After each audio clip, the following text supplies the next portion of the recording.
شروع کرتی ہوں اللہ کے نام سے جو بے انتہا مہربان نہایت رحم فرمانے والا ہے۔ یا ایھا الناس اتقوا ربکم ان زلزلۃ الساعۃ شیء عظیم، لوگو اپنے رب کے غضب سے بچو، حقیقت یہ ہے کہ قیامت کا زلزلہ بڑی ہولناک چیز ہے، یعنی بہت خوف زدہ کر دینے والی چیز ہے۔ اگر کسی وقت بھی تھوڑی سی معمولی بھی زمین حرکت کرنے لگے تو انسان کا دل باہر آنے لگتا ہے، اس کے دل کی دھڑکن تیز ہو جاتی۔ کہا یہ کہ قیامت کا زلزلہ کہ اذا رجت الارض رجا، کہ جب زمین بری طرح ہلا ماری جائے گی اور پھر ایک جھٹکے کے بعد ایک جھٹکا آ رہا ہوگا۔ اذا زلزلت الارض زلزالھا، جب زمین پوری کی پوری ہلا ماری جائے گی۔ وحملت الارض والجبال فدکتا دکتا واحدہ فیومئذ وقعت الواقعہ، کہ اس دن پہاڑ اور زمین اٹھا کر ایک ہی چوٹ میں توڑ دیے جائیں گے، سب کوٹ دیے جائیں گے اور وہ عظیم واقعہ پیش آ جائے گا۔ یوم ترجف الراجفہ تتبعها الرادفہ، جس روز زلزلے کا جھٹکا ہلا مارے گا پھر ایک دوسرا جھٹکا اس کے پیچھے آئے گا، یعنی وہ ختم نہیں ہوگا۔ ابھی تو کیا ہوتا ہے، تھوڑی دیر ہلنے کے بعد ہر چیز ساکت ہو جاتی، لیکن قیامت کا زلزلہ ختم نہیں ہوگا جب تک کہ سب ختم نہ ہو جائیں۔ تو اس لیے لوگوں کو اس دن سے ڈرنا چاہیے، لوگوں کو اس دن سے بچنے کے لیے اس دن کی تیاری کرنے کا حکم دیا جا رہا ہے۔ جس روز تم اسے دیکھو گے تو حال یہ ہوگا کہ ہر دودھ پلانے والی اپنے دودھ پیتے بچے سے غافل ہو جائے گی، ہر حاملہ کا حمل گر جائے گا اور لوگ تم کو مدہوش نظر آئیں گے، حالانکہ وہ نشے میں نہ ہوں گے، بلکہ اللہ کا عذاب ہی کچھ ایسا سخت ہوگا۔ یعنی کسی کو کسی کی ہوش نہیں۔ سب سے زیادہ جو رشتہ دوسرے کی کیئر کرنے والا ہوتا ہے وہ ماں کا ہوتا ہے۔ جب بچہ دودھ پی رہا، خصوصاً چھوٹا، اس وقت وہ بہت زیادہ اس سے اٹیچ ہوتی اور ہر حال میں اس کا خیال رکھتی۔ فرمایا کہ اس دن تو دودھ پلانے والی بھی اپنے دودھ پلاتے بچے سے غافل ہو جائے گی، اس کو بھی پرواہ نہیں رہے گی، اور جس کسی کے پیٹ میں کچھ ہوگا وہ سب بھی گر جائے گا۔ اتنی دہشت اور خوف ہوگا۔ اور لوگوں کا حال کیا ہوگا جب یہ زلزلے آ رہے ہوں گے، جو لوگ زمین پر ہوں گے اس وقت، وَتَرَى النَّاسَ سُكَارَىٰ، جیسے وہ نشے میں ڈرنک ہو، کوئی ادھر گر رہا ہے کوئی ادھر گر رہا ہے۔ وَمَا هُمْ بِسُكَارَىٰ، کوئی نشے میں نہیں ہوگا، ان کو ہر چیز کا ہوش ہوگا، پتہ چل رہا ہوگا کہ کیا ہو رہا ہے۔ وَلَكِنَّ عَذَابَ اللَّهِ شَدِيدٌ، لیکن اللہ کا عذاب بھی بڑا سخت ہوگا۔ وَمِنَ النَّاسِ مَن يُجَادِلُ فِي اللَّهِ بِغَيْرِ عِلْمٍ وَيَتَّبِعُ كُلَّ شَيْطَانٍ مَرِيدٍ، بعض لوگ ایسے ہیں جو علم کے بغیر اللہ کے بارے میں بحثیں کرتے ہیں، بغیر اللہ کو جانے اللہ کے بارے میں بات کرتے ہیں، اور ہر شیطان سرکش کی پیروی کرنے لگتے ہیں، حالانکہ اس کے تو نصیب میں ہی یہ لکھا ہے کہ جو اس کو دوست بنائے گا اسے وہ گمراہ کر کے چھوڑے گا اور عذاب جہنم کا راستہ دکھائے گا۔ یعنی شیطان کی دوستی بڑی مہنگی دوستی ہے۔ لوگو اگر تمہیں موت کے بعد زندگی کے بارے میں کچھ شک ہے کہ دوبارہ نہیں اٹھیں گے، تو تمہیں معلوم ہو کہ ہم نے تم کو مٹی سے پیدا کیا، یعنی اپنی تخلیق پر غور کرو کہ اب کیسے پیدا ہو گئے کہ دوبارہ نہیں ہو سکتے، پھر نطفے سے، پھر خون کے لوتھڑے سے، پھر گوشت کی بوٹی سے جو شکل والی بھی ہوتی ہے اور بے شکل بھی۔ یہ ہم اس لیے بتا رہے ہیں تاکہ تم پر حقیقت واضح کر دیں۔ ہم جس طرح نطفے کو چاہتے ہیں ایک خاص وقت تک رحموں میں ٹھہرائے رکھتے ہیں، پھر تم کو ایک بچے کی صورت میں نکال لاتے ہیں، پھر تمہیں پرورش کرتے ہیں تاکہ تم اپنی پوری جوانی کو پہنچو۔ یہ سارے انسانی زندگی کے مراحل اللہ سبحانہ تعالیٰ کے اذن سے ہی پورے ہوتے ہیں، اور تم میں سے کوئی پہلے ہی واپس بلا لیا جاتا ہے، کسی کو بچہ سا اٹھا لیا جاتا ہے، کوئی جوان فوت ہو جاتا ہے اور کوئی اس کے بعد، اور کوئی بدترین عمر کی طرف پھیر دیا جاتا ہے، ارذل العمر، اور اس سے پناہ مانگنی چاہیے تاکہ سب کچھ جاننے کے بعد پھر کچھ نہ جانے۔ یعنی انسان کو اپنے تن بدن کا بھی ہوش نہیں ہوتا، کسی بھی چیز کا علم نہیں ہوتا کہ وہ ڈھکا ہوا یا ننگا ہے، کون اس کے ساتھ کیا کر رہا ہے۔ اور تم دیکھتے ہو کہ زمین سوکھی پڑی ہے، پھر جہاں ہم نے اس پر می برسایا، یکا یک وہ پھبک اٹھی اور پھول گئی، اور اس نے ہر قسم کی خوش منظر نباتات اگلنی شروع کر دی۔ یہ سب کچھ اس وجہ سے ہے کہ اللہ ہی حق ہے، وہ مردوں کو زندہ کرتا ہے اور ہر چیز پر وہ قادر ہے، اور یہ اس بات کی دلیل ہے کہ قیامت کی گھڑی آ کر رہے گی۔ جیسے یہ دنیا بنی ہے بالکل اسی طرح اللہ سبحانہ وتعالیٰ دوسری دنیا بھی بنا لے گا۔ اگر یہ بن سکتی ہے تو وہ کیسے نہیں بن سکتی؟ تو اس لیے کسی کو بھی قیامت کے آنے میں شک نہیں ہونا چاہیے۔ اللہ ضرور ان لوگوں کو اٹھائے گا جو قبروں میں جا چکے ہیں، زندہ بھی اور مردے سب دوبارہ اٹھیں گے۔ یعنی زندہ تو ایک سور پھونکنے کے بعد مر جائیں گے، اور پھر دوسرے جو مرے ہوئے ہیں ان کے ساتھ دوبارہ سے اٹھ جائیں گے۔ وَمِنَ النَّاسِ مَن يُجَادِلُ فِي اللَّهِ بِغَيْرِ عِلْمٍ وَلَا هُدًى وَلَا كِتَابٍ مُنِيرٍ، بعض لوگ ایسے بھی ہوتے ہیں جو کسی علم اور ہدایت اور روشنی بخشنے والی کتاب کے بغیر گردن اکڑائے ہوئے اللہ کے بارے میں جھگڑتے ہیں. یعنی دنیا کے علم پر ان کو اتنا فخر اور غرور ہوتا ہے کہ وہ اللہ سبحانہ تعالیٰ کے بارے میں بری بری باتیں کرنے لگتے ہیں تاکہ لوگوں کو اللہ کی راہ سے بھٹکا دیں. ایسے شخص کے لیے دنیا میں رسوائی ہے اور قیامت کے روز اس کو ہم آگ کے عذاب کا مزہ چکھائیں گے. یہ ہے تیرا وہ مستقبل جو تیرے اپنے ہاتھوں نے تیرے لیے تیار کیا، ورنہ اللہ اپنے بندوں پر ظلم کرنے والا نہیں. جتنے بھی ایتھیسٹس ہیں ان کے لیے یہ آیات بہت زبردست ہیں، ان میں دلائل موجود ہیں. وَأَنَّ اللَّهَ لَيْسَ بِظَلَّامٍ لِّلْعَبِيدِ وَمِنَ النَّاسِ مَن يَعْبُدُ اللَّهَ عَلَى حَرْفٍ فَإِنْ أَصَابَهُ خَيْرٌ اطْمَأَنَّ بِهِ وَإِنْ أَصَابَتْهُ فِتْنَةٌ انقلب عَلَى وَجْهِهِ خَسِرَ الدُّنْيَا وَالْآخِرَةَ ذَلِكَ هُوَ الْخُسْرَانُ الْمُبِينُ. اور لوگوں میں کوئی ایسا ہے جو کنارے پہ رہ کر اللہ کی بندگی کرتا ہے، اگر فائدہ ہوا تو مطمئن ہو گیا اور جو کوئی مصیبت آ گئی تو الٹا پھر گیا. یعنی ایسے لوگ جو پورا یقین نہیں رکھتے دین پر، آخرت پر، اللہ کے احکامات پر، اس لیے اگر حالات اچھے ہوں تو دین کی بات مانتے ہیں، لیکن اگر کوئی تکلیف آ جائے تو دین کو چھوڑ دیتے ہیں. جب کوئی مصیبت آ گئی تو الٹا پھر گیا، اس کی دنیا بھی گئی اور آخرت بھی. انڈر لائن کریں اس کو، کتنی خوفناک بات ہے کہ وہ لوگ جو صرف اچھے حالات میں اللہ کو یاد کریں، اللہ سے راضی ہوں، اور جب تکلیف ہو تو ناراض ہو جائیں تو اللہ تعالیٰ ان سے بڑھ کے ناراض ہو جاتا ہے. ابن عباس کہتے ہیں اس آیت کے بارے میں کہ کوئی شخص مدینہ آتا ہجرت کر کے، اس کے بعد اگر اس کی بیوی بچہ دیتی اور اس کی گھوڑی بھی بچہ دیتی تو کہتا کہ یہ دین بہت اچھا ہے. یعنی دنیاوی فائدے ہوتے تو کہتے کہ یہ تو بڑی دین کی برکتیں ہیں جو ہم پہ نازل ہو رہی ہیں، اور اگر ایسا نہ ہوتا تو کہتے کہ یہ دین برا ہے. جب سے ہم اس دین میں آئے ہیں ہمارے ساتھ یہ مسائل کھڑے ہو گئے. تو کبھی بھی اپنے مسائل کی وجہ دین نہ بتائیے. بعض لوگوں کی عادت ہوتی ہے کہ جب ان پر ویسے ہی مثلا ہسبینڈ وائف کی نہیں بن رہی یا بہن بھائی کی نہیں بن رہی یا کسی کے ساتھ، اور جب آپس میں نہیں بنتی تو اس کی کئی دنیاوی وجوہات ہوتی ہیں، کوئی مال کا لین دین، کوئی اور مزاج کا نہ ملنا، پھر اتنے میں دین زندگی میں داخل ہو جاتا ہے اور دین کی وجہ سے وہ بات اور بھی زیادہ بگڑ جاتی. تو وہ اپنے پچھلے سارے اختلافات کو چھوڑ کر صرف دین کو بلیم کرتے ہیں کہ جب سے میں نے دین کی راہ اختیار کیا مجھ پر یہ سارے امتحان ہیں اور میں اب اس دین کو چھوڑ رہی ہوں. نہیں، ایسے سے اللہ سبحانہ وتعالیٰ سخت ناراض ہوتا ہے. دیکھیے جیسے بیمار ہوتے وقت فرشتے آ کے دیکھتے نا یہ بندہ کیا باتیں کرتا ہے، اسی طرح کسی بھی آزمائش کے وقت فرشتے دیکھتے ہیں کہ بندہ بولتا کیا ہے، تو اس وقت فوراً اپنی زبان پہ نظر رکھے کہ میں اب تکلیف کو کیسے لوگوں کے سامنے بیان کروں گی. تکلیف کو صرف اس وقت انسان کسی کے سامنے بیان کر سکتا ہے جب اسے کسی کام کی کوئی معقول عذر وجہ دینی ہو. مثلا آپ اسکول نہیں آئے تو کوئی آپ سے پوچھتا ہے کہ آپ کیوں نہیں آئے، تو آپ کو بتانا پڑتا ہے کہ مجھے تکلیف تھی، ایک جینوئن ریزن ہے. آپ آہستہ چل رہے ہیں تو ہو سکتا ہے کوئی شخص اس سے اریٹیٹ ہو رہا تو آپ کو بتانا پڑتا ہے کہ مجھے تکلیف ہے اس لیے میں آہستہ چل رہی ہوں. اسی طرح جب کوئی وجہ ہو، ضرورت ہو، تو ڈاکٹر کو بتایا جا سکتا ہے کہ تکلیف کہاں تاکہ علاج ہو سکے. لیکن اس کے علاوہ ارریلیونٹ پیپل سے بلا وجہ بیٹھ کے اپنے دکھوں کی، بیماریوں کی، تکلیفوں کی، بچوں کی، ادھر کی ادھر کی داستانیں سنا کے دوسروں کو پریشان کرنا، یہ انتہائی احمقانہ فعل ہے اور اس سے بچنا چاہیے. آپ اپنا مسئلہ صرف اس شخص کو سنائیں جو واقعی حل کر سکتا ہو، جو آپ کو کوئی اچھی نصیحت کرے، ورنہ غیبت سنا ادھر، غیبت سنا ادھر. کچھ لوگوں کا مشغلہ بن چکا ہوتا ہے، وہ جب دل میں اکیلے بیٹھے ہوتے ہیں ان کو کوئی غبار اٹھتا ہے پھر اٹھ کے فون کھڑکا دیتے، کسی نہ کسی کو شکایت لگا دیتے. تو یہ صبر کرنا نہیں ہے اور نہ اس پر کوئی اجر ہے. پھر تو مسائل کے حل کے لیے تو آپ بات ضرورت کے تحت کر سکتے ہیں لیکن ویسے نہیں. تو دین کو بدنام نہ کرے. اور پھر خاص طور پر یہ کہ جب سے دین میں آئے ہیں تو یہ مسئلے ہو رہے ہیں، یہ کہنا تو بالکل چھوڑ دیں ورنہ اللہ تعالیٰ ناراض ہوگا. خسرت دنیا والآخرہ، اس کی دنیا بھی گئی اور آخرت بھی. یہ ہے صریح خسارہ. پھر وہ اللہ کو چھوڑ کر ان کو پکارتا ہے جو نہ اس کو نقصان پہنچا سکتے ہیں نہ فائدہ.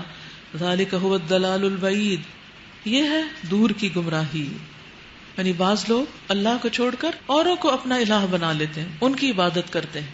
تو ایسا کرنے والوں کے لیے کیا کہا جا رہا ہے کہ وہ انتہا درجے کے گمراہ ہیں. وہ ان کو پکارتا ہے جن کا نقصان ان کے نفع سے قریب تر ہے. بدترین ہے اس کا مولا اور بدترین ہے اس کا رفیق. اس کے برعکس اللہ ان لوگوں کو جو ایمان لائے اور جنہوں نے نیک عمل کیے یقیناً ایسی جنتوں میں داخل کرے گا جن کے نیچے نہریں بہہ رہی ہوں گی. اللہ کرتا ہے جو کچھ وہ چاہتا ہے. جو شخص یہ گمان رکھتا ہو کہ اللہ دنیا اور آخرت میں اس کی کوئی مدد نہ کرے گا، اسے چاہیے کہ ایک رسی کے ذریعے آسمان تک پہنچ کر شگاف لگائے، پھر دیکھ لے کہ آیا اس کی تدبیر کسی ایسی چیز کو رد کر سکتی ہے جو اسے ناگوار ہے۔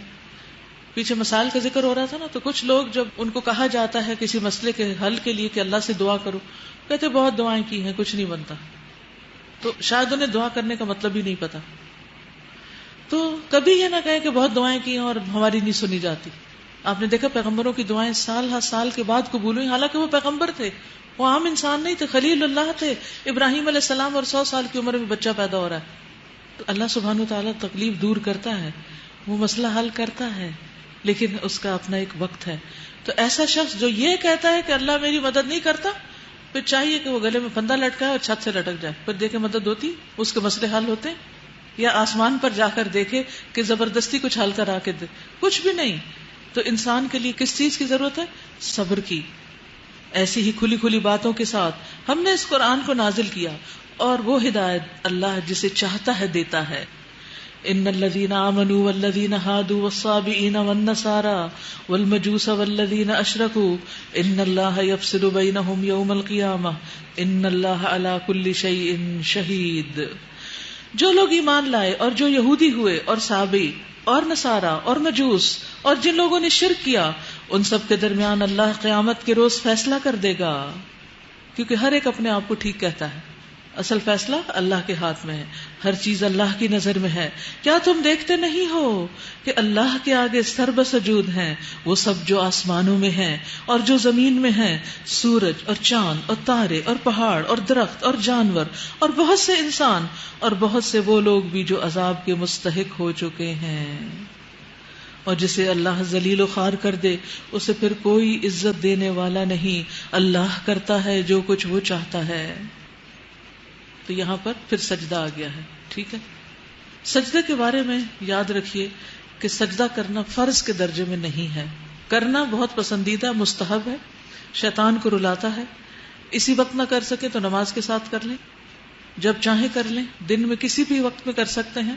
یہ بھی ضروری نہیں کہ عین اسی وقت کیا جائے، کیونکہ بعض اوقات حالات ایسے نہیں ہوتے کہ عین اس وقت انسان کر سکے۔ تو اس میں ہم دیکھتے ہیں روایت حضرت عمر رضی اللہ تعالیٰ عنہ کی کہ جمعہ کے دن انہوں نے ممبر پر سورۃ النحل پڑھی، جب سجدے کی آیت تک پہنچے تو ممبر سے اترے اور سجدہ کیا، یعنی خطبہ دے رہے تھے، ممبر سے اترے اور سجدہ کیا، تو لوگوں نے بھی ساتھ سجدہ کیا۔ دوسرے جمعے کو پھر یہی سورت پڑھی، پھر سورۃ النحل پڑھی۔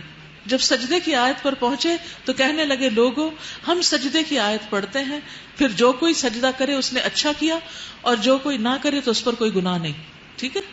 تو یہ انہوں نے کیوں کر کے ایسا دکھایا؟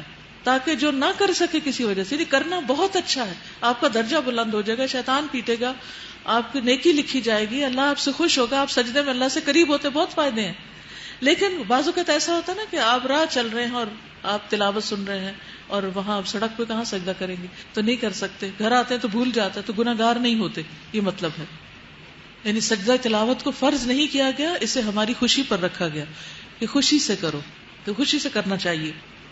اور سورج چاند یہ سب بھی سجدہ کرتے ہیں، یہ کتنی خوبصورت بات ہے۔ نبی صلی اللہ علیہ وسلم نے فرمایا، کیا تم جانتے ہو کہ یہ سورج کہاں جاتا ہے؟ صحابہ نے عرض کیا، اللہ اور اس کا رسول ہی بہتر جانتے ہیں۔ آپ نے فرمایا، یہ چلتا رہتا ہے یہاں تک کہ اپنی قیام کی جگہ عرش کے نیچے آ جاتا ہے اور سجدہ کرتا ہے۔ یعنی سورج ہر روز جب اپنا سرکل مکمل کرتا ہے تو ایک پوائنٹ ایسا آتا ہے جہاں وہ سجدہ کر کے آگے جاتا ہے۔ اللہ سبحانہ و تعالیٰ اسے اجازت دی جاتی ہے تو وہ آگے آتا ہے، نہیں تو وہ کہاں چلا جائے گا؟ پیچھے۔ اور جب پیچھے جائے گا تو کیا ہوگا؟ قیامت قریب آ جائے گی، توبہ قبول نہیں ہوگی۔ تو یہ کس دن ہو جائے یہ ہمیں نہیں معلوم۔ ہذان خصمان اختصموا فی ربہم، یہ دو فریق ہیں جن کے درمیان اپنے رب کے معاملے میں جھگڑا ہے۔ ان میں سے وہ لوگ جنہوں نے کفر کیا ان کے لیے آگ کے لباس کاٹے جا چکے ہیں، اللہ اکبر، ان کے سروں پر کھولتا ہوا پانی ڈالا جائے گا، استغفر اللہ، جس سے ان کی کھالیں ہی نہیں پیٹ کے اندر کے حصے گل جائیں گے، اور ان کی خبر لینے کے لیے لوہے کے گرزوں ہتھوڑوں سے ان کو مارا جائے گا۔ جب کبھی وہ گھبرا کر جہنم سے نکلنے کی کوشش کریں گے پھر اسی میں دھکیل دیے جائیں گے، واپس پلٹا دیے جائیں گے کہ چکھو اب جلنے کی سزا کا مزہ۔ جہنم کو معمولی چیز نہیں، بہت بڑی بلا ہے۔ ہر اس کام کو چھوڑ دینا چاہیے جس کی وجہ سے انسان وہاں جائے کسی بھی قیمت پر ہو.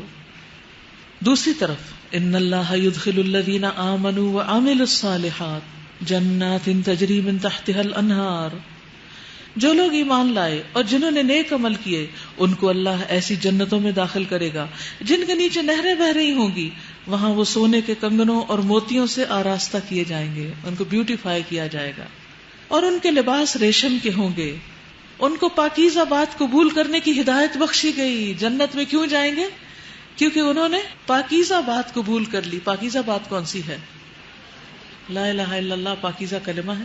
قرآن پاکیزہ ہے. قرآن پاک نہیں کہتے آپ؟ تو اس کو قبول کر لیا انہوں نے، اس کی ہدایات کو قبول کر لیا، اور جو جو کچھ اس نے بتایا انہوں نے اس کو اپنا لیا، تو ان کے لیے جنت کے باغ ہیں. وَهُدُوا إِلَىٰ صِرَاطِ الْحَمِيدِ، اور انہیں اللہ سبحانہ وتعالیٰ جو تعریف والا ہے اس کا راستہ دکھا دیا گیا. ہدایت کا راستہ کیسے ملتا ہے؟ جب انسان پاکیزہ بات کو لیتا ہے اور پاکیزہ چیز کو پسند کرتا ہے اور اس کو اپنے دل میں جگہ دیتا ہے، پھر اس کو وہ راستے بھی ملنے لگتے ہیں اور اللہ تعالیٰ اس پر استقامت بھی عطا کرتا ہے.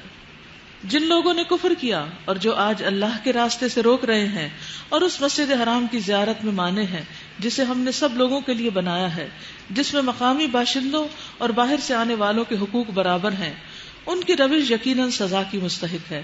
اس مسجد حرام میں بھی جو راستے سے ہٹ کر ظلم کا طریقہ اختیار کرے گا ہم اسے دردناک عذاب کا مزہ چکھائیں گے. یعنی اللہ کا گھر جو ہے حرم، وہ قابل احترام گھر ہے، اس میں کوئی ایسا کام نہیں کرنا چاہیے جو اس کی حرمت کو پامال کرے، کیونکہ اس کی سزا بھی بڑی سخت ہے. جو جگہ جتنی بڑی ہوتی ہے اس کی صفائی کا خیال نہ رکھنا بھی اتنا ہی بڑا ظلم اور جرم ہوتا ہے. نبی صلی اللہ علیہ وسلم نے فرمایا کہ میری امت کے اچھے اور برے اعمال مجھ پر پیش کیے گئے تو میں نے ان کے اچھے اعمال میں سے اچھا عمل راستے میں تکلیف دہ چیز کو دور کرنا پایا، اور ان میں سے ان کے برے اعمال دکھائے گئے تو برے اعمال میں سے مسجد میں تھوکنا اور اس کا دفن نہ کرنا. مسجد میں تھوکنا، اللہ اکبر، وہی ہو سکتا ہے انتہائی غلیظ طبیعت کا انسان ہو کہ جس کو اس بات کی پرواہ نہ کہ وہ اللہ کے گھر میں بیٹھا ہے. تو اس لیے جہاں کہیں اللہ کا نام لیا جا رہا ہو اس جگہ کی صفائی کرنا، اس جگہ کو پاک صاف رکھنا، صاف ستھرا رکھنا ایمان کی علامت ہے. ابو سہلہ صاحب بن خلاد کہتے ہیں کہ ایک شخص نے ایک قوم کی امامت کی اور اس نے اسے قبلے کی طرف تھوک دیا. یعنی آگے کھڑا تھا، نماز پڑھا رہا تھا، تو گلے میں کچھ ہوا ہوگا تو سامنے ہی تھوک دیا. رسول اللہ صلی اللہ علیہ وسلم اس کی طرف دیکھ رہے تھے. تو جب وہ نماز سے فارغ ہوا تو رسول اللہ صلی اللہ علیہ وسلم نے لوگوں سے فرمایا آئندہ اسے تم امامت کے لیے کھڑا مت کرنا، یہ شخص امامت کے لائق نہیں، لیڈر بننے کے لائق نہیں، جس کو یہ تمیز نہیں. اور پھر قیامت کے دن جو شخص بھی مسجدوں کی بے حرمتی کرے گا وہ سب سے بڑا ظالم قرار پائے گا. اس کے برعکس مسجد کی صفائی کا اجر کیا ہے؟ وہ اس عورت کا واقعہ صحیح بخاری میں آتا ہے نا، جو سیاہ رنگ کی باندھی تھی، مسجد میں جھاڑو دیتی تھی. جب اسے وہ نہ ملی، نظر نہ آئی، تو نبی صلی اللہ علیہ وسلم نے اس کے بارے میں پوچھا تو بتایا گیا کہ اس کا تو گزشتہ روز انتقال ہو گیا ہے. آپ نے فرمایا مجھے کیوں نہیں بتایا تم نے؟ پھر آپ خود ان کی قبر پر گئے اور دوبارہ اس کا جنازہ پڑھا. یعنی اتنا بڑا اعزاز دیا کہ وہ کوئی سربراہ سلطنت نہیں تھی، وہ مسجد میں جھاڑو لگاتی تھی، لیکن اللہ کے نزدیک عزت کس کام میں ہے یہ سمجھنا چاہیے. بعض لوگ تو اپنے گھر میں صفائی کو بھی برا مانتے ہیں، تو صفائی تو اللہ کو پسند ہے. ان اللہ یحب التوابین و یحب المتطہرین، اللہ توبہ کرنے والوں کو اور پاک صاف رہنے والوں کو پسند کرتا ہے. وَإِذْ بَوَّأْنَا لِإِبْرَاهِيمَ مَكَانَ الْبَيْتِ، یاد کرو وہ وقت جب کہ ہم نے ابراہیم علیہ السلام کے لیے اس گھر خانہ کعبہ کی جگہ تجویز کی تھی، اس ہدایت کے ساتھ کہ میرے ساتھ کسی چیز کو شریک نہ کرو، اور میرے گھر کو طواف کرنے والوں اور قیام اور رکوع اور سجود کرنے والوں کے لیے پاک رکھو، صاف ستھرا رکھو. کس کو حکم دیا جا رہا ہے؟ اپنے پیارے پیغمبروں کو، محبوب بندوں کو. اور لوگوں کو حج کے لیے اذن عام دے دو کہ وہ تمہارے پاس ہر دور دراز مقام سے پیدل اور اونٹوں پر سوار آئیں تاکہ وہ فائدے دیکھیں جو یہاں ان کے لیے رکھے گئے ہیں. اور حج کے فائدے حج پہ جا کے ہی پتہ چلتے ہیں، دور سے کتنی بھی کہانیاں سن لیں تو آپ کو نہیں سمجھ آئے گی. وَيَذْكُرُ اسْمَ اللَّهِ فِي أَيَّامٍ مَّعْلُومَاتٍ عَلَىٰ مَا رَزَقَهُم مِّن بَهِيمَةِ الْأَنْعَامِ، اور چند مقرر دنوں میں ان جانوروں پر اللہ کا نام لیں جو اس نے انہیں بخشے ہیں. جانور اللہ نے پیدا کیا، صرف اللہ کے نام پر اس کو ذبح کرنا چاہیے. کسی اور کا نام اس پہ لینا یا نیت رکھنا جو ہے وہ شرک بن جاتا ہے اور وہ اس کا کھانا حرام ہوتا ہے. خواہ آپ نے حلال ہی کیا اس کو، لیکن وہ حلال ہوتا ہی نہیں جب تک اللہ کا نام نہ لیا جائے. فَكُلُوا مِنْهَا وَأَطْعِمُوا الْبَائِسَ الْفَقِيرَ، خود بھی کھائیں اور تنگ دست محتاج کو بھی دیں، پھر اپنا میل کچیل دور کریں اور اپنی نظریں پوری کریں اور اس قدیم گھر کا طواف کریں۔ حج کے ریچولز بتائے جا رہے ہیں۔ اور طواف کی کیا فضیلت ہے؟ رسول اللہ صلی اللہ علیہ وسلم نے فرمایا، جو شخص بیت اللہ کے 7 چکر اس طرح لگائے کہ اس میں کوئی لغو بات نہ کرے۔ مثلا لغو بات کیا ہوتی ہے؟ 2 لوگ جا رہے تو کہتے دیکھو دیکھو اس کے تو سارا لباس ہی ایسا نظر آ رہا ہے، دیکھو یہ کیسے طواف کر رہا ہے۔ اکثر ایسا ہوتا ہے نا کہ اکیلے نہیں ہم لوگ طواف کرتے، کسی کو ساتھ لے کے کرتے ہیں، پھر جب 2 لوگ ساتھ ہو جاتے تو خواتین تو باتیں کرنے سے باز آتی ہی نہیں، کسی نہ کسی پہ ضرور تبصرہ ہو جائے گا۔ یہ تبصرہ بھی لغو ہے، یا تو غیبت ہوگی یا لغو ہوگا۔ تو اس لیے اس وقت پوری توجہ اللہ سبحانہ وتعالیٰ کی طرف ہونی چاہیے۔ تو فرمایا اس کو ایک غلام آزاد کرنے کے برابر ثواب ملے گا جو طواف میں کوئی لغو بات نہ کرے گا۔ اور جو شخص گن کر طواف کے 7 چکر لگائے گا، گنے گا ہر چکر کو، اور 2 رکعت نماز پڑھے تو یہ ایک غلام آزاد کرنے کے برابر ہے۔ اور جو شخص ایک قدم بھی اٹھاتا یا رکھتا ہے اس پر اس کے لیے 10 نیکیاں لکھی جاتی ہیں اور 10 گناہ مٹائے جاتے ہیں اور 10 درجات بلند کیے جاتے ہیں۔ تو اگر پاؤں تھک جائیں تو بھی نہ تھکیں، تو بھی شکایت نہ کریں، کسی سے شکوہ نہ کریں، کیونکہ یہ تعظیم کے خلاف ہے۔ وَمَن يُعَظِّمْ حُرُمَاتِ اللَّهِ فَهُوَ خَيْرٌ لَهُ عِندَ رَبِّهِ، اور جو کوئی اللہ کی قائم کردہ حرمتوں کا احترام کرے تو یہ رب کے نزدیک خود اسی کے لیے بہتر ہے، یعنی جو شخص کرے گا اسی کو فائدہ پہنچے گا۔ اور تمہارے لیے مویشی جانور حلال کیے گئے ماں سوا ان چیزوں کے جو تمہیں بتائی جا چکی ہیں، بس بتوں کی گندگی سے بچو، جھوٹی باتوں سے پرہیز کرو۔ اب دیکھیے جھوٹ کو کس کے برابر قرار دیا گیا؟ جھوٹ کس کے برابر ہے؟ شرک کے برابر۔ وَاجْتَنِبُوا قَوْلَ الزُّورِ حُنَفَاءَ لِلَّهِ غَيْرَ مُشْرِكِينَ بِهِ وَمَن يُشْرِكْ بِاللَّهِ فَكَأَنَّمَا خَرَّ مِنَ السَّمَاءِ فَتَخْطَفُهُ الطَّيْرُ أَوْ تَهْوِي بِهِ الرِّيحُ فِي مَكَانٍ سَحِيقٍ۔ بس بتوں کی گندگی سے بچو اور جھوٹی بات سے پرہیز کرو، یکسو ہو کر اللہ کے بندے بنو اور اس کے ساتھ کسی کو شریک نہ کرو۔ اور جو کوئی اللہ کے ساتھ شرک کرے تو گویا وہ آسمان سے گر گیا، اب یا تو اسے پرندے اچک لے جائیں گے یا ہوا اس کو ایسی جگہ لے جا کر پھینک دے گی جہاں اس کے چیتھڑے اڑ جائیں گے۔ کبھی کسی کو دیکھا جو بلند عمارت سے گر کے مرتے ہیں لوگ، ہڈی چور چور ہو جاتی، ٹکڑے ٹکڑے ہو جاتا، کہاں یہ کہ کوئی آسمان سے گرے تو اس کا حال کیا ہوگا؟ تو جو شرک کرتا ہے اس کی ایسی ہی ہلاکت ہے۔ یہ ہے اصل معاملہ، اسے سمجھ لو۔ اور جو اللہ کے مقرر کردہ شاعر کا احترام کرے تو یہ دلوں کے تقوی میں سے ہے۔ پھر دوبارہ تعظیم کی بات آ رہی ہے۔ لَكُمْ فِيهَا مَنَافِعُ إِلَىٰ أَجَلٍ مُّسَمًّى ثُمَّ مَحِلُّهَا إِلَى الْبَيْتِ الْعَتِيقِ، تمہیں ایک وقت مقرر تک ان ہدی کے جانوروں سے فائدہ اٹھانے کا حق ہے، پھر ان کے قربان کرنے کی جگہ اسی قدیم گھر کے پاس ہے، یعنی منا میں جا کے قربان کرو گے۔ ہر امت کے لیے ہم نے قربانی کا ایک قاعدہ مقرر کر دیا ہے، یعنی یہ قربانی صرف امت محمد کے لیے نہیں، پچھلی امتوں میں بھی قربانی پائی جاتی تھی، تاکہ اس امت کے لوگ ان جانوروں پر اللہ کا نام لیں جو اس نے ان کو بخشے ہیں۔ ان مختلف طریقوں کے اندر مقصد ایک ہی ہے، بس تمہارا الہ ایک ہی الہ ہے اور اسی کے تم مطیع فرما بنو۔ اور اے نبی بشارت دے دیجئے عاجزانہ روش اختیار کرنے والوں کو، جن کا حال یہ ہے کہ اللہ کا ذکر سنتے ہیں تو ان کے دل کانپ اٹھتے ہیں۔ انڈر لائن کیجیے اس کو۔ خوشخبری ہے عاجزانہ روش اختیار کرنے والوں، ہمبل پیپل، کہ جب اللہ کا ذکر آتا ہے تو ان کا دل کانپ جاتا ہے، وہ کوئی اکڑتے نہیں، بحثیں نہیں کرتے، مقابلے نہیں کرتے، جو مصیبت بھی ان پر آتی ہے اس پر صبر کرتے ہیں، نماز قائم کرتے ہیں، اور جو کچھ رزق ہم نے ان کو دیا ہے اس میں سے خرچ کرتے ہیں۔ اور قربانی کے اونٹوں کو ہم نے تمہارے لیے شاعر اللہ میں شامل کیا ہے، تمہارے لیے ان میں بھلائی ہے، بس انہیں کھڑا کر کے ان پر اللہ کا نام لو، اور جب قربانی کے بعد ان کی پیٹھیں زمین پر ٹک جائیں تو ان میں سے خود بھی کھاؤ اور ان کو بھی کھلاؤ جو قناعت کیے بیٹھے ہیں، اور ان کو بھی جو اپنی حاجت پیش کریں۔ ان جانوروں کو ہم نے اس طرح تمہارے لیے مسخر کیا تاکہ تم شکریہ ادا کرو، نہ ان کے گوشت اللہ کو پہنچتے ہیں نہ خون، مگر اسے تمہارا تقوی پہنچتا ہے۔ ظاہری چیز نہیں، دل کی حالت، تقوی۔ اس نے ان کو تمہارے لیے اس طرح مسخر کیا تاکہ اس کی بخشی ہوئی ہدایت پر تم اس کی تکبیر کرو۔ اللہ نے جانور دیا، اللہ کا نام لو، اللہ کی بڑائی بیان کرو۔ اور اے نبی صلی اللہ علیہ وسلم بشارت دے دیجئے نیکوکار لوگوں کو، احسان کرنے والوں کو۔ ان اللہ یدافع عن الذین آمنوا یقیناً اللہ مدافعت کرتا ہے ان لوگوں کی طرف سے جو ایمان لائے ہیں. ان اللہ لا يحب كل خوان کفور. یقیناً اللہ کسی خائن کافر نعمت کو پسند نہیں کرتا جو نعمتوں پر ناشکری کرے.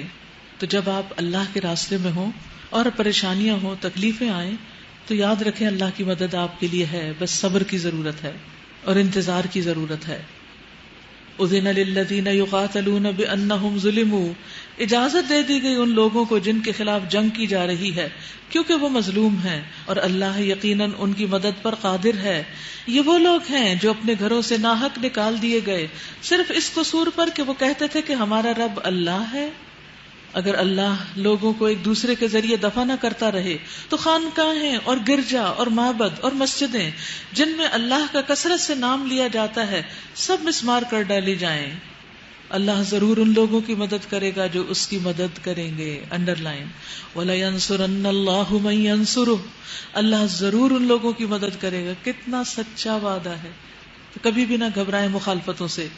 مَن يَنْصُرُهُ. فکر اس کی لگ جائے کہ ہم اللہ کی دین کی مدد کہاں سے کریں، کیسے کریں، کتنی کریں، کب کریں. ان اللہ لقوی عزیز. بے شک اللہ بڑا طاقتور اور زبردست ہے. الذین ان مکناہم فی الارض اقاموا الصلاۃ وآتوا الزکاۃ وامروا بالمعروف ونہوا عن المنکر وللہ عاقبۃ الامور. یہ وہ لوگ ہیں جنہیں اگر ہم زمین میں اقتدار بخشیں تو وہ نماز قائم کریں گے، زکوٰۃ دیں گے، معروف کا حکم دیں گے اور منکر سے منع کریں گے، اور تمام معاملات کا انجام کار اللہ کے ہاتھ میں ہے. اے نبی صلی اللہ علیہ وسلم، اگر وہ تمہیں جھٹلاتے ہیں تو ان سے پہلے قوم نوح اور عاد اور سمود اور قوم ابراہیم اور قوم لوط اور اہل مدین بھی جھٹلا چکے ہیں، اور موسیٰ علیہ السلام بھی جھٹلائے جا چکے ہیں. ان سب منکرین حق کو پہلے میں نے مہلت دی، پھر پکڑ لیا. اب دیکھ لو میری عقوبت کیسی سخت تھی. کتنی ہی خطا کار بستیاں ہیں جن کو ہم نے تباہ کیا ہے، آج وہ اپنی چھتوں پر الٹی پڑی ہیں، یعنی ان کے گھر ان کے اوپر گرے پڑے ہیں، وہ زلزلوں میں دب کے زمین میں مر چکی ہیں. کتنے ہی کنویں بیکار، کتنے ہی قصر کھنڈر بنے ہوئے ہیں. کیا یہ لوگ زمین میں چلے پھرے نہیں ہیں کہ ان کے دل سمجھنے والے اور ان کے کان سننے والے ہوتے. حقیقت یہ ہے کہ آنکھیں اندھی نہیں ہوتی مگر وہ دل اندھے ہو جاتے ہیں جو سینوں میں ہیں. دل اندھے ہو جاتے ہیں، اور جب دل اندھا ہو جائے تو پھر انسان کو حق بات نظر نہیں آتی. ابن مسعود کہتے ہیں وہ شخص ہلاک ہوا جس کا دل نیکی کو نیکی اور برائی کو برائی نہ سمجھے. کتنی سخت بات ہے. وہ شخص ہلاک ہوا جس کا دل نیکی کو نیکی نہ سمجھے اور برائی کو برائی نہ سمجھے. بے حس، اس کے سامنے نیکی ہو یا بدی وہ ٹس سے مس نہ ہو، برابر ہے. تو اصل بات دل کی ہے. اگر دل مومن ہے، متقی ہے، متوکل ہے تو ہر چیز اپنی جگہ پر آ جائے گی. وَيَسْتَعْجِلُونَكَ بِالْعَذَابِ وَلَن يُخْلِفَ اللَّهُ وَعْدَهُ وَإِنَّ يَوْمًا عِندَ رَبِّكَ كَأَلْفِ سَنَةٍ مِّمَّا تَعُدُّونَ. یہ لوگ عذاب کے لیے جلدی مچا رہے ہیں. اللہ ہرگز اپنے وعدے کے خلاف نہ کرے گا، مگر تیرے رب کے ہاں ایک دن تمہارے شمار کے 1000 برس کے برابر ہوتا ہے. کتنی ہی بستیاں ہیں جو ظالم تھی، میں نے ان کو پہلے مہلت دی اور پھر پکڑ لیا، اور سب کو واپس تو میرے ہی پاس آنا ہے. یاد رکھیے کہ ہر پلانٹ پر سال کے دنوں کی تعداد مختلف ہے. تو اللہ سبحانہ وتعالیٰ کے ہاں جو کیلنڈر ہے اس میں سال کے دنوں کی تعداد فرق ہے. اے محمد صلی اللہ علیہ وسلم کہہ دیجئے کہ لوگو، میں تو تمہارے لیے صرف وہ شخص ہوں جو برا وقت آنے سے پہلے صاف صاف خبردار کر دینے والا ہوں. پھر جو ایمان لائیں گے اور نیک عمل کریں گے ان کے لیے مغفرت ہے اور عزت کی روزی. عزت کی روزی یعنی عزت کے ساتھ بٹھا کے دیا جائے گا. اور جو ہماری آیات کو نیچا دکھانے کی کوشش کریں گے وہ دوزخ کے یار ہیں. اور اے محمد صلی اللہ علیہ وسلم، تم سے پہلے ہم نے نہ کوئی رسول ایسا بھیجا اور نہ نبی جس کے ساتھ یہ معاملہ نہ پیش آیا ہو کہ جب اس نے تمنا کی شیطان اس کی تمنا میں خلل انداز ہو گیا. یعنی جب اس نے کسی اچھی چیز کی اپنی امت کے لیے، اپنی قوم کے لیے آرزو کی تو شیطان نے پوری رکاوٹیں ڈالی کہ وہ پوری نہ ہو سکے. اس طرح جو کچھ بھی شیطان خلل اندازیاں کرتا ہے اللہ ان کو مٹا دیتا ہے اور اپنی آیات کو پختہ کر دیتا ہے. اللہ علیم اور حکیم ہے. یہ اس لیے ہونے دیتا ہے تاکہ شیطان کی ڈالی ہوئی خرابی کو فتنہ بنا دے ان لوگوں کے لیے جن کے دلوں کو نفاق کا روگ لگا ہوا ہے اور جن کے دل کھوٹے ہیں. حقیقت یہ ہے کہ ظالم لوگ اناد میں بہت دور نکل چکے ہیں، اور علم سے بہرہ مند لوگ جان لیں کہ یہ حق ہے تیرے رب کی طرف سے اور وہ اس پر ایمان لے آئیں. اور ان کے دل اس کے آگے جھک جائیں، یقیناً اللہ ایمان لانے والوں کو ہمیشہ سیدھا راستہ دکھاتا ہے. یعنی شیطان کی جو افترا پردازیاں ہیں، جو رکاوٹیں ہیں، وہ اپنی جگہ، لیکن اللہ سبحانہ وتعالیٰ اپنے بندوں کو صحیح راہ پر لے جاتا ہے، اور رکاوٹوں سے انسان کے کھرے کھوٹے کی تمیز ہو جاتی ہے. جو واقعی اللہ کے لیے سچا ہوتا ہے وہ پھر نیکی کے کام پہ جم جاتا ہے، ورنہ رکاوٹ آنے پر چھوڑ دیتا ہے. وَلَا يَزَالُ الَّذِينَ كَفَرُوا فِي مِرْيَةٍ مِّنْهُ حَتَّى تَأْتِيَهُمُ السَّاعَةُ بَغْتَةً أَوْ يَأْتِيَهُمْ عَذَابُ يَوْمٍ أَقِيمٍ. انکار کرنے والے تو اس کی طرف سے شک ہی میں پڑے رہیں گے، یہاں تک کہ یا تو ان پر قیامت کی گھڑی اچانک آ جائے یا ایک منحوس دن کا عذاب نازل ہو جائے. اس روز بادشاہی اللہ کی ہوگی، وہ ان کے درمیان فیصلہ کر دے گا. جو ایمان رکھنے والے اور عمل صالح کرنے والے ہوں گے وہ نعمت بھری جنتوں میں جائیں گے، اور جنہوں نے کفر کیا ہوگا اور ہماری آیات کو جھٹلایا ہوگا ان کے لیے رسوا کن عذاب ہوگا، یعنی بہت ذلیل کرنے والا. اور جن لوگوں نے اللہ کی راہ میں ہجرت کی پھر قتل کر دیے گئے یا مر گئے، اللہ ان کو اچھا رزق دے گا. اللہ کے راستے میں مارے جانے والوں کو اللہ تعالیٰ اچھا رزق دیتا ہے. ہمیں دنیا میں لگتا ہے کہ وہ بہت زیادہ مشکل میں ہے یا ان کے ساتھ بہت ظلم ہوا ہے، بظاہر ہوا بھی ہو، لیکن ان کا انجام اچھا ہے تو سب اچھا. اور یقیناً اللہ ہی بہترین رازق ہے، وہ انہیں ایسی جگہ پہنچائے گا جس سے وہ خوش ہو جائیں گے. بے شک اللہ علیم اور حلیم ہے. یہ تو ہے ان کا حال، اور جو کوئی بدلہ لے ویسا ہی جیسا اس کے ساتھ کیا گیا تھا، اور پھر اس پر زیادتی بھی کی گئی تو اللہ اس کی مدد ضرور کرے گا. اللہ معاف فرمانے والا اور درگزر کرنے والا ہے. یہ اس لیے کہ رات سے دن اور دن سے رات نکالنے والا اللہ ہی ہے، اور وہ سمیع اور بصیر ہے. یہ اس لیے کہ اللہ ہی حق ہے، اور وہ سب باطل ہیں جنہیں اللہ کو چھوڑ کر یہ لوگ پکارتے ہیں. اور اللہ ہی بالا دست اور بزرگ ہے، العلی الکبیر. کیا تم دیکھتے نہیں ہو کہ اللہ آسمان سے پانی برساتا ہے بارش کا، اور اس کی بدولت زمین سرسبز ہو جاتی ہے؟ حقیقت یہ ہے کہ وہ لطیف اور خبیر ہے. یعنی اللہ سبحانہ وتعالیٰ کا ہر فیصلہ بہت بہترین ہے، جس کے فوائد انسان کو پتہ بھی نہیں. اسی کا ہے جو کچھ آسمانوں میں ہے اور جو کچھ زمین میں ہے، بے شک وہی غنی اور حمید ہے. کیا تم دیکھتے نہیں ہو کہ اس نے وہ سب کچھ تمہارے لیے مسخر کر رکھا ہے جو زمین میں ہے، اور اس نے کشتی کو تو قاعدے کا پابند بنایا ہے کہ اس کے حکم سے سمندر میں چلتی رہے. وہی آسمان کو اس طرح تھامے ہوئے ہے کہ اس کے اذن کے بغیر وہ زمین پر نہیں گر سکتا. واقعہ یہ ہے کہ اللہ لوگوں کے حق میں بڑا شفیق اور رحیم ہے. وہی ہے جس نے تمہیں زندگی بخشی ہے، وہی تم کو موت دیتا ہے، پھر وہی تم کو زندہ کرے گا. سچ یہ ہے کہ انسان بڑا ہی منکر حق ہے. لِكُلِّ أُمَّةٍ جَعَلْنَا مَنْسَكًا هُمْ نَاسِكُوهُ فَلَا يُنَازِعُنَّكَ فِي الْأَمْرِ وَادْعُ إِلَىٰ رَبِّكَ إِنَّكَ لَعَلَىٰ هُدًى مُسْتَقِيمٍ. ہر امت کے لیے ہم نے ایک طریقہ عبادت مقرر کیا ہے جس کی وہ پیروی کرتی ہے. بس اے محمد صلی اللہ علیہ وسلم، اس معاملے میں وہ تم سے ہرگز جھگڑا نہ کریں. تم اپنے رب کی طرف دعوت دو، یقیناً تم سیدھے راستے پر ہو. اگر وہ تم سے جھگڑا کریں تو کہہ دو کہ جو کچھ تم کر رہے ہو اللہ کو خوب معلوم ہے. اللہ قیامت کے روز تمہاری ان سب باتوں کا فیصلہ کر دے گا جن میں تم اختلاف کرتے رہے ہو. کیا تم نہیں جانتے کہ آسمان و زمین کی ہر چیز اللہ کے علم میں ہے؟ سب کچھ ایک کتاب میں درج ہے، اس کے لیے کچھ بھی مشکل نہیں. یہ لوگ اللہ کو چھوڑ کر ان کی عبادت کر رہے ہیں جن کے لیے نہ تو اس نے کوئی سند نازل کی ہے اور نہ خود ان کو اس کے بارے میں کچھ علم ہے. ان ظالموں کے لیے کوئی مددگار نہیں. اور جب ان کو ہماری صاف صاف آیات سنائی جاتی ہیں تو تم دیکھتے ہو کہ منکرین حق کے چہرے بگڑنے لگتے ہیں، اور ایسا محسوس ہوتا ہے کہ وہ ابھی ان لوگوں پر ٹوٹ پڑیں گے جو انہیں ہماری آیات سناتے ہیں. ان سے کہو میں بتاؤں تمہیں اس سے بدتر چیز کیا ہے؟ آگ. اللہ نے اسی کا وعدہ ان لوگوں کے حق میں کر رکھا ہے جو قبول حق سے انکار کریں، اور وہ بہت ہی برا ٹھکانہ ہے. پھر فرمایا یا ایھا الناس ضرب مثل فاستمعوا له ان الذين تدعون من دون الله لن يخلقوا ذبابا ولو اجتمعوا له وان يسلبهم الذباب شيئا لا يستنقذوه منه ضعف الطالب والمطلوب. لوگوں ایک مثال دی جاتی ہے، غور سے سنو. جن معبودوں کو تم اللہ کو چھوڑ کر پکارتے ہو وہ سب مل کر ایک مکھی بھی پیدا کرنا چاہیں تو نہیں کر سکتے، بلکہ اگر مکھی ان سے کوئی چیز چھین لے جائے تو وہ اسے چھڑا بھی نہیں سکتے. مدد چاہنے والے بھی کمزور اور جن سے مدد چاہی جاتی ہے وہ بھی کمزور. فرمایا یا ایھا الناس، اے لوگو، تمام لوگوں کو خطاب ہے. ضرب مثل، ایک مثال بیان کی جاتی ہے. فاستمعوا له، اس کو غور سے سنو. آپ سب سے مجھ سے یہی حکم ہے کہ اس مثال کو غور سے سنو.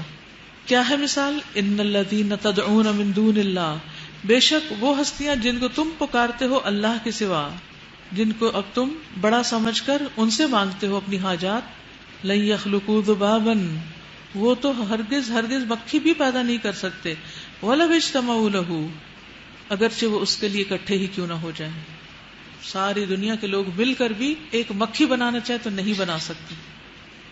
کبھی آپ نے ڈائسیکشن کی تو اس میں آپ دیکھیں کہ ایک ایک رگ، ایک ایک بال، ایک ایک چیز، ایک جانور کی، ایک کیڑے مکوڑے کی، ایک مینڈک کی، کسی بھی چیز کی کتنی انٹیکٹ ہوتی ہے اور کتنی فائن ہوتی ہے۔ ایک دفعہ اگر اس میں نکل آئے اور آپ اس کو صرف جوڑنا ہی چاہیں، پہلی دفعہ لگانا تو چھوڑ دیں، نکلے ہوئے کو باقی لگانا چاہیں واپس تو اس طرح نہیں لگتی۔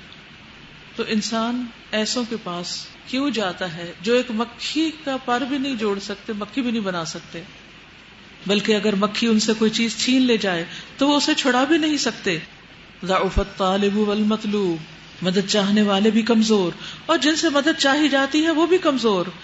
ما قدر اللہ حق قدرہ، انہوں نے اللہ کی قدر نہیں کی جیسا قدر کرنے کا حق ہے، جیسے اللہ کی قدر ہونی چاہیے اس طرح انہوں نے قدر نہیں کی۔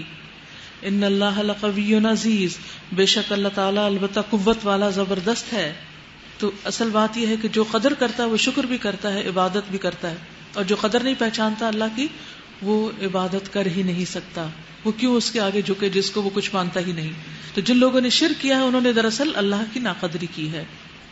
اللہ یصطفی من الملائکۃ رسلا ومن الناس ان اللہ سمیع بصیر، حقیقت یہ ہے کہ اللہ اپنے فرامین کی ترسیل کے لیے ملائکہ میں سے بھی پیغام رساں منتخب کرتا ہے اور انسانوں میں سے بھی، وہ سمیع اور بصیر ہے۔ یعنی اللہ کا پیغام بندوں تک کون کون لاتے ہیں؟